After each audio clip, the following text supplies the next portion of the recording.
Alors ici, on est devant l'œuvre de Christelle Avkaluc.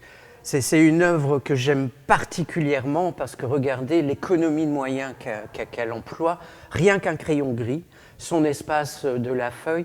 Et à partir de là, Christelle était une dame qui était un peu opulente, qui aimait la vie, qui aimait l'amour, qui aimait être aimée. Et qu'est-ce qu'elle va représenter dans son dessin? Eh bien, ce sont les princesses. Ce sont les princesses avec les maternités, des princesses extrêmement bien habillées. Regardez, la robe ici, comme elle est magnifique, faite de plein de petits cœurs comme ça, parce que finalement c'est un appel à l'autre. Et regardez aussi, on emploie souvent la gomme parce qu'on veut effacer, on veut gommer, mais elle, pas du tout. En fait, la gomme, elle sert à souligner certains espaces dans sa feuille, et finalement la gomme devient aussi un élément créatif.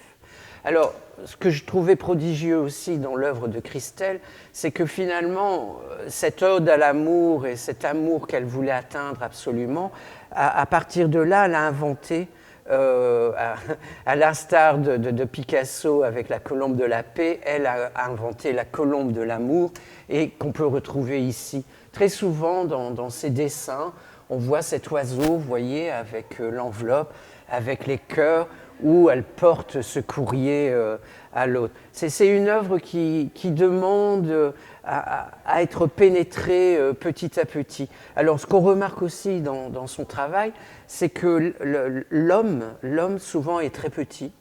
Il est dessiné de manière très petite, parfois il est même absent, ou il se trouve derrière. Et c'est la femme qui est toujours en avant.